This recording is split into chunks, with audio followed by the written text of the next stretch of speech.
ముఖ్యమంత్రి గారు మాట్లాడతారు. హలో సార్, నమస్కారం సార్.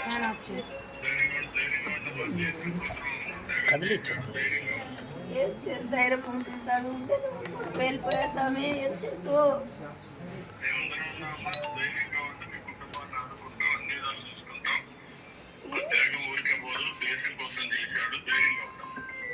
ధైర్యం ఉంటుంది స్వామి?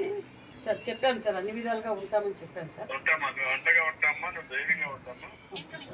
వాళ్ళ ఫాదర్ మాట్లాడారు. వాళ్ళ ఫాదర్ సార్ నమస్తే సార్.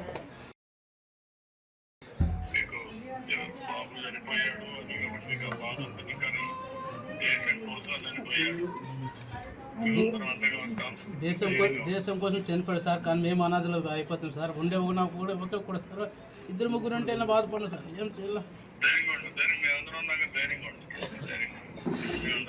సరే సార్, సరే సరే. ఒకసారి కొన్ని జరగాల్సినట్టు జరుగుతాయి. జరిగినప్పుడు అందరూ ధైర్యంగా ఉండాలి.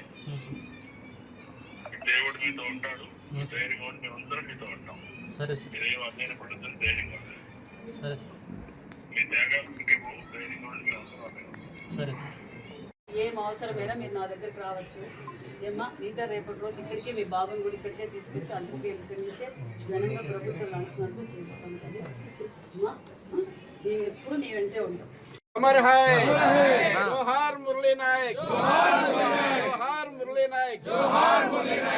వారు ఇంతక తప్పదు, కానీ చరిత్రలో సూర్యచంద్రులు ఉన్నంత కాలము నిలవలేని వారు కొంతమందే ఉంటారు. మన చరిత్ర ఈ రోజుకి స్వాతంత్రం కోసం ఎంతో మంది పోరాట త్యాగం చేసినందుకు ఈరోజు మనకు స్వాతంత్రం వచ్చింది. ఈరోజు మన మురళీ నాయక్ కూడా ధర్మం కోసం, దేశం కోసం ప్రాణాలు వదిలిన వీర సైనికుడనే చెప్పాలి. ఎందుకంటే అతి చిన్న వయసులోనే నేను ఒక్క రోజైనా సైనికునిగా ఉండి మరణించేదే తప్ప ఆర్మీకి పోకుండా ఉండనని తల్లిదండ్రులతో, గ్రామస్తులతో, అంటే అతనిలో ఉన్న దేశం మీద ఉన్న భక్తి ఏంటో ఆయన మరొకసారి కూడా చూపించారు. మరి నిజంగా మరి సత్యసాయి జిల్లా వెనుకొండ నియోజకవర్గం గోరెంట మండలంలోని తల్లిదండ శ్రీరాముల నాయక్, జ్యోతిబాయికి ఉన్న ఏకైక సంతానం మురళీ నాయక్. మరి మురళీ నాయక్ వారి బాధ అయితే నిజంగా చెప్పరాని బాధ. కానీ ఒక పక్క వాళ్ళు నిజంగా నా కొడుకు ఈ దేశం కోసం ప్రాణాలు ఎత్తామన్న ధైర్యంగా కూడా ఉన్నారు. అదే విధంగా ఆ తల్లిదండ్రులకు కూడా నిజంగా మనం అందరం రుణపడి ఉండాలని కూడా తెలియజేస్తున్నాం. ఎందుకంటే